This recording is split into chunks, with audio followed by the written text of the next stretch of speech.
নমস্কার, কেমন আছেন সবাই? প্রবাসী লাইফস্টাইলের আর একটা ব্লগে সবাইকে স্বাগত। নীরবে তাদের রং আর রূপ দিয়ে আমাদের মনটাকে কত খুশি করে দেয়। আমরা মানুষ কখনো অন্যকে খুশি করার জন্য সেটা আমরা দেখাতে যাই যে আমি এটা করলাম, আমি করেছি, বলতেও থাকি। এরা নিঃস্বার্থভাবে ভালোবাসা দেয় আর ফেরতও চায় না, কিন্তু মুখে কিছু না বলেও আমাদেরকে মজবুর করে দেয় এদেরকে ভালোবাসতে, টেক কেয়ার করতে।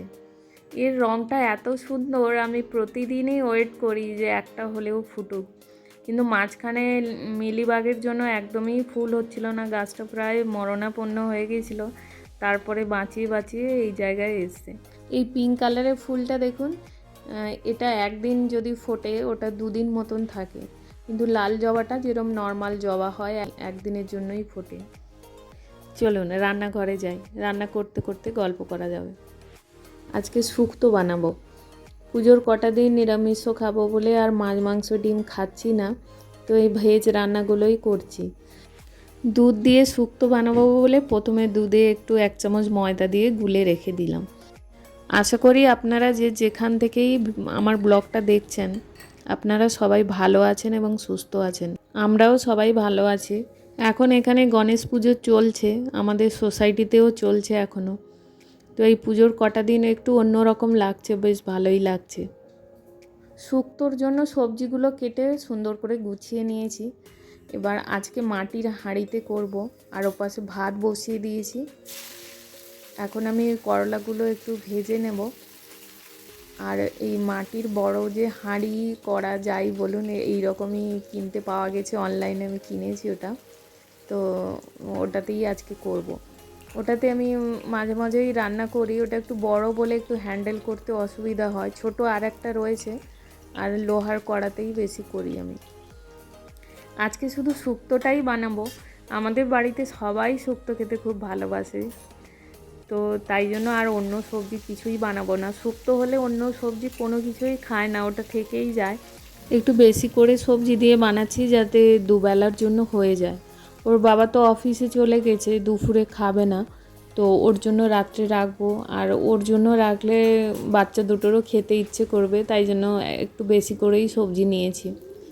আর এমনিতেই সন্ধেবেলা করে প্রতিদিন গণেশ পুজোর জন্য ওখানে আরতি হয়, তারপরে ছোট বাচ্চাদের ফাংশানও হচ্ছে। মেয়ে পরশুদিন গান করেছিল, আপনারা দেখেছেন হয়তো শর্ট ভিডিওতে। তো এই জন্য যাবো বলে রান্নাটা করে নিচ্ছি। ওখানে রান্নাটা করা থাকলে শান্তিতে একটু বসা যায়, না হলে মাথায় ঘুরতে থাকে যে গিয়ে রান্না করতে হবে। প্রথমে তেলে 5 ফোড়ন দিয়ে একটু বেশি করে আদা বাটা দিয়েছি, আর বাকি সবজিগুলো দিয়ে দিলাম। কুমড়ো, শিম, সজনে ডাঁটা, পেঁপে এগুলো আর তেলে ভাজার দরকার নেই। যেমন করলা আর বেগুনটা একটু ভেজে নিতে হয়, আর আজকের ইচ্ছে হলো একটু কলা আর পটল আলুটা ভেজে নিচ্ছি। নাহলে অনেক সময় এগুলো এমনি দিয়ে দিই, শুধু বেগুনটা আর করলাটা ভেজে নিই। গণেশ পুজোর জন্য বাচ্চাদের কদিন ছুটি দিয়েছে, বৃহস্পতিবার থেকে স্কুল চালু হয়ে যাবে। তো বাচ্চারা বাড়িতে আছে বলে আমার আর ভিডিও এডিটিং করা হচ্ছে না, 2 দিন ধরে ভিডিও দিইনি। বাচ্চারা বাড়ি থাকলে কি বলুন তো, ওদের সাথে একটু সময় দিতে হয়। ছেলেটাকে নিয়ে পড়াতে বসলে ওর পাশে কন্টিনিউয়াস বসে থাকতে হবে। একটু লিখতে দিয়ে যে উঠে এসে আমি ঘরের কাজগুলো করব, ও কিন্তু উঠে পালিয়ে আসবে। যতক্ষণ আমি বসে থাকবো ততক্ষণই ও পড়বে, না হলে পড়বে না। আর আমার মতন যারা হাউস ওয়াইফ আছেন তারা বুঝতে পারবেন যে বাচ্চাদের নিয়ে ইউটিউবে কাজ করা বা ভিডিও এডিটিং করা খুব মুশকিল হয়ে যায়। ওরা যখন স্কুলে চলে যায় তখন আমার সময় থাকে, ওই সময়টা আমি করি। আর এমনিতে একা হাতে সব কিছুই করি, ওদের স্কুলে দিতে যাওয়া, নিয়ে আসা, পড়ানো, ঘরের কাজগুলো, তো একটু তো কষ্ট হয় আমার। সরি, আগে থেকে আপনাদের কাছে ক্ষমা চেয়ে নিচ্ছি। বাইরে আজকে খুব নয়েজ হচ্ছে, আর আমি ভয়েস দিতে বসেছি তখনই সাইডে একটা জায়গায় কাজ হচ্ছে, তো অসুবিধা হলে একটু মানিয়ে নেবেন। সবজিগুলো হালকা ভেজে আমি গরম জল করে রেখেছিলাম, দিয়ে দিয়েছি। যেহেতু এটা মাটির, তাই জন্য এটাতে গরম জলই দিতে হবে। সেই সবজিগুলো একটু আধা সেদ্ধ হতেই ভেজে রাখা সবজিগুলো দিয়ে দিলাম। আর এখন স্বাদ মতন লবণ দিয়ে দিচ্ছি, আর একটুখানি চিনি দেব। বাঙালি বাড়িতে কিছু সবজি আছে দেখবেন খুবই কম তেলে রান্না হয়ে যায়, যেমন পোস্ত, শুক্তো, তারপরে সিম্পল মুগের ডাল, মসুরের ডাল, এগুলো এত কম তেলে রান্না হয়। আবার কিছু জিনিস আছে প্রচুর তেল দিয়ে, যেমন মাছ মাংস রান্না হয় প্রচুর তেল দিয়ে রান্না করতে হয়। আর নন বেঙ্গলিদের বাড়িতে দেখেছি যে কোনো সবজি হলে প্রচুর তেল দিয়ে ওদের রান্না হয়। আর মহারাষ্ট্রের লোকেরা কিন্তু প্রচুর তেল মশলা খায়, প্রচুর স্পাইসি খেতে পারে, আর তেলও প্রচুর খায়।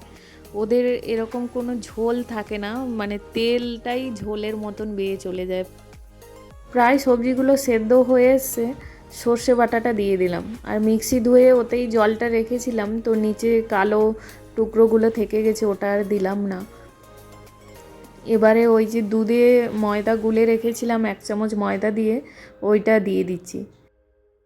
এটা দিলে গ্রেভিটা খুব সুন্দর হয়ে যায়, যেহেতু তেমন কোনো মশলাই দেওয়া হয়নি, শুধু আদা দেওয়া হয়েছে, তো এর যে ঝোলটা থাকে ওটা খুব পাতলা হয়ে যায়। একটুখানি ময়দা দিয়ে করলে ঝোলটা বেশ সুন্দর থকথকে হয়, আর খেতেও খুব টেস্টি হয়। দুধ দিয়েছি যেহেতু, একটু ঢাকা দিয়ে ফুটিয়ে নিয়েছি। এবারে ঝোলটা দেখুন অন্যরকম হয়ে গেছে। এবারে বড়িগুলো দিয়ে দেবো, আর কিছুটা বড়ি বাঁচিয়ে নেব, লাস্টে যখন সার্ভ করব তখন দেব, যাতে একটু ক্রিস্পি লাগে। আর এবারে একটু ঘি দিয়ে দেবো, আর 5 ফোড়ন গুঁড়ো। 5 ফোড়নটা শুকনো কড়াতে একটু ভেজে নিয়ে গুঁড়িয়ে নিয়েছি। এইটা দিয়ে একটু ঢাকা চাপা দিয়ে একটু সময় রাখবো, তারপরে গ্যাসটা বন্ধ করে দেবো। ব্যাস রেডি হয়ে যাবে বাঙালির প্রিয় খাবার শুক্তো। প্রত্যেক বাঙালির বাড়িতেই হয় এটা।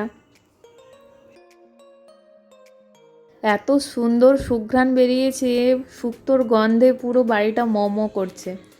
দাঁড়ান একটা জিনিস দেখায়, এই দেখুন গন্ধ পেয়ে একজন চলে এসছে, বলছে কি রান্না করছো দেখি। ওর আর তর হয়েছে না, এক্ষুনি খেতে দাও, এক্ষুনি খেতে দাও। বলছি গরম আছে, দাঁড়া একটু ওয়েট কর, দিচ্ছি। তোর জন্য প্লেট রেডি করে নিয়েছি, ওকে আগে খাইয়ে দিই। চলুন এখন রাখছি, বিকেলে আপনাদের নিয়ে যাব নিচে, আমাদের কেমন ফাংশন হয় সেখানে।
लंबोदरं पंचमं च षष्ठमं निकटमेव च सप्तमं विघ्नराजेन्द्रं धूम्रवर्णं तथाष्टमम्। আর এখানে দেখুন কি সুন্দর ক্লে দিয়ে গণপতি বানিয়েছে, দারুণ দারুণ বানিয়েছে। এটা অবশ্য যেদিন হয়েছিল সেদিন আমরা আসতে পারিনি, আমার ছেলের দাঁতের ব্যথার জন্য ডক্টরের কাছে নিয়ে গিয়েছিলাম, সেদিন সন্ধেবেলা আর আসা হয়নি। তো সেইগুলো এখানে রেখে দিয়েছে সবার দেখার জন্য। আর দেখেছেন তো বাচ্চারা কি সুন্দর ফাংশান করছে, নাচ গান যে যেমন জানে। আমার মেয়েটা আর দিলাম না, যেহেতু শর্ট ভিডিওতে দিয়েছি তাই আর দিইনি। আর এটা ছিল ড্রয়িং কম্পিটিশান, তো এখানে সবাই ড্রয়িং করেছে, বেশ সুন্দর সুন্দর করেছে বাচ্চারা। বাচ্চারা কত ট্যালেন্টেড দেখুন, কি সুন্দর ড্রয়িংগুলো করেছে। আজকের ব্লগটা তাহলে এখানেই শেষ করছি। ভালো থাকবেন সবাই, সুস্থ থাকবেন, দেখা হবে নতুন আর একটা ব্লগে। ব্লগটা ভালো লাগলে একটা লাইক আর সাবস্ক্রাইব করে দেবেন। जय देव जय श्री गुरुदत्ता ओ स्वामी गुरुदत्ता आरती ओ आयता हरि भोजिता जय देव व्यापी तू एक दत्त आभाग से कैची न कही मात पराही परत्य से कैसा हा एक जन्म मरणाचा परलासी अंत जय देव जय श्री गुरुदत्ता ओ स्वामी